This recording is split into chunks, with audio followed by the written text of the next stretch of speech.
नमस्कार, स्वागत है आप सभी का। और आपको सबसे पहले हम बताते हैं, आपसे कुछ ही देर पहले राज्यसभा में गृह मंत्री राजनाथ सिंह की तरफ से बयान दिया गया उनके पाक दौरे को लेकर, सार्क समिट को लेकर, और उसमें क्या कुछ डिटेल सामने आई। सार्क सम्मेलन में मुख्य मुद्दा आतंकवाद रहा। ये बात गृह मंत्री राजनाथ सिंह ने कही। आतंकी किसी भी देश के लिए शहीद नहीं होता। अच्छे बुरे आतंकवाद में भेद करने की भूल नहीं होनी चाहिए। सार्क देशों में आतंकियों के प्रत्यर्पण के लिए कड़े नियम बनने चाहिए। आतंकियों के खिलाफ कड़ी कार्रवाई होनी चाहिए।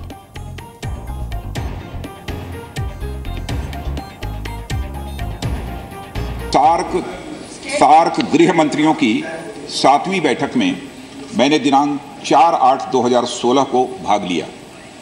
इस बैठक में मुख्य एजेंडा आतंकवाद, नारकोटिक ड्रग्स की तस्करी, साइबर क्राइम, ह्यूमन ट्रैफिकिंग थे। लगभग सभी देशों ने आतंकवाद की घोर भर्त्सना की। भारत की ओर से मैंने आतंकवाद पर विशेष बल दिया। मुझे विश्वास है कि सदन के सभी सम्मानित सदस्य इस बात से सहमत होंगे, क्योंकि दक्षिण एशिया में शांति और खुशहाली के लिए सबसे बड़ी चुनौती और सबसे बड़ा खतरा भी आतंकवाद ही है। मैंने इस बुराई को जड़ सहित उखाड़ फेंकने का पक्का संकल्प करने का आह्वान किया। सार्क के सभी सदस्यों से आग्रह किया कि वे आतंकवाद को न तो ग्लोरीफाई करें, न ही पैट्रोनेज दें। एक देश का आतंकवादी किसी के लिए भी मार्टायर या स्वतंत्रता सेनानी नहीं हो सकता। आतंकवाद को बढ़ावा नहीं मिले, इस हेतु मैंने कहा कि जरूरी है कि न सिर्फ आतंकवादियों और आतंकवादी संगठनों के विरुद्ध, बल्कि उन्हें समर्थन देने वाले व्यक्तियों, संस्थाओं, संगठनों और राष्ट्रों के विरुद्ध भी कठोर से कठोर कदम उठाए जाने चाहिए।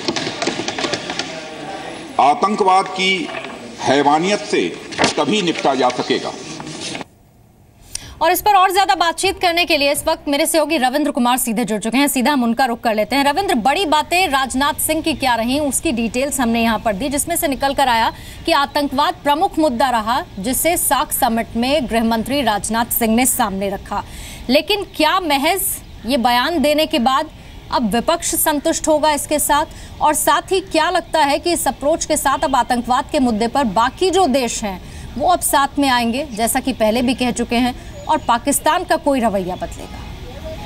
देखिए, 3 बातें हैं इस आतंकवाद के मसले पर या पाकिस्तान के मसले पर। कम से कम अगर विपक्ष की बात कहा जाए, चाहे वो एनडीए के शासन हो या यूपीए के शासन हो, कमोबेश इस मसले पर सरकार के साथ ही रहता है। और आपने विपक्ष के नेताओं के बयान भी देखे होंगे कि कम से कम आतंकवाद के मसले पाकिस्तान को किसी भी सूरत में न बख्शा जाए।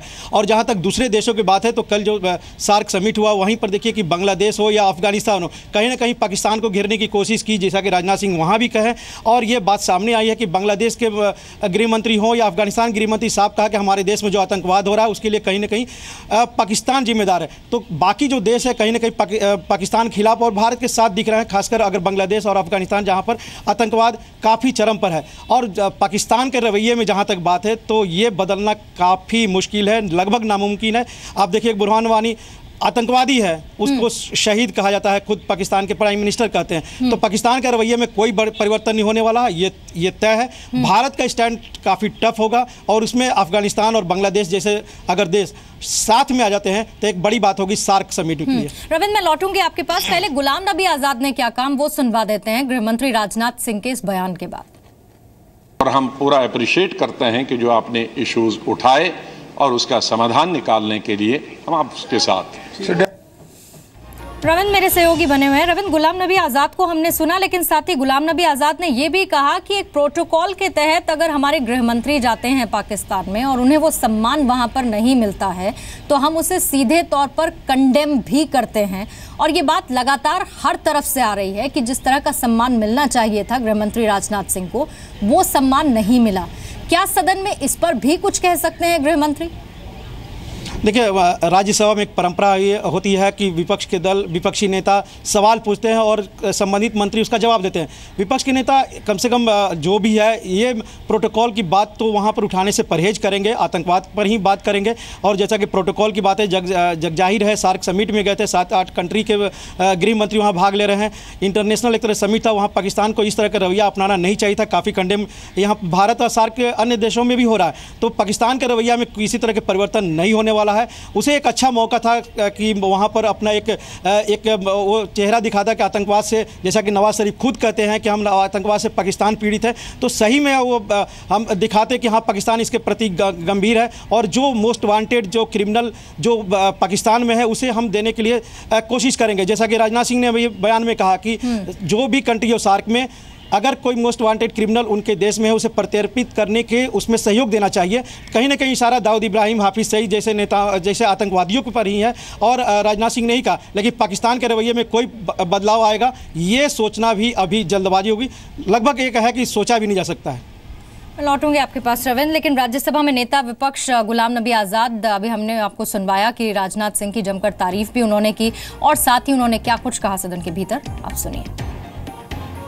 हमारी पार्टी के और बीजेपी के चाहे कुछ भी मतभेद हों वो हमारे देश के अंदर हों, लेकिन जब इस देश का प्रधानमंत्री, गृह मंत्री विदेश जाता है या कोई भी देश दूसरे किसी देश में जाता है, हमें जो टेलीविज़न से खबरें यहाँ मिली कि ऑनरेबल होम मिनिस्टर का पाकिस्तान की जो मीडिया है उनको कवर नहीं किया गया, उनको कवर करने नहीं दिया गया, ब्लैकआउट किया गया और उनको वो तमाम प्रोटोकॉल जो एक दूसरे मंत्री को और ख़ास करके इस सार्क कंट्रीज़ में हिंदुस्तान का, हमारे मुल्क का एक ख़ास मकाम है, साइज़ के हिसाब से, अदरवाइज़ भी इंटरनेशनल लेवल पे जो हमारा हिंदुस्तान का रोल है उसके हिसाब से भी अगर वो प्रोटोकॉल नहीं दिया गया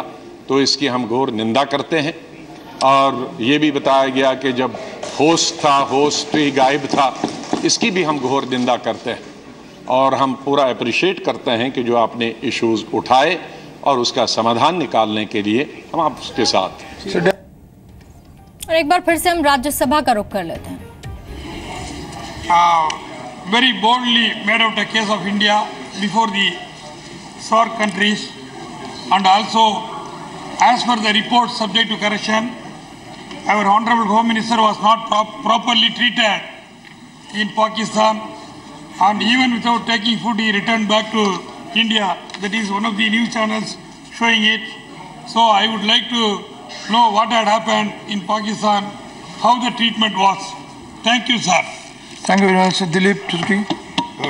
Thank you, sir. हमारे ऑनरेबल होम मिनिस्टर जी सार्क मीटिंग में जितने भी मुद्दे रखे हैं, ख़ास तौर पर आतंकवाद को लेकर जो स्ट्रांगली पॉइंट रखे, इसका हमारे पार्टी समर्थन करते हैं। और जो अच्छी बात देखने को मिली वो 1-to-1 मीटिंग पाकिस्तान के साथ नहीं हुआ, ये अच्छी बात है।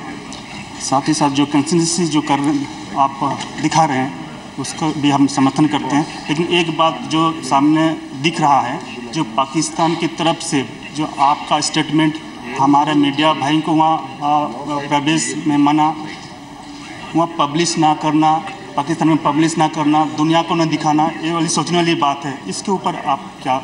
श्रीमती मेमन। और इससे पहले ठीक राज्यसभा में शरद यादव ने भी बयान दिया। उन्होंने ये कहा कि हम सब ने देखा कि किस तरीके से प्रोटोकॉल का पालन पाकिस्तान की तरफ से नहीं किया गया, जैसा कि उन्होंने बर्ताव किया गृह मंत्री के साथ, और पूरा नेशन, पूरा राष्ट्र इसकी निंदा करता है और एक साथ खड़ा है। एक ब्रेक हम लेंगे, लौटेंगे।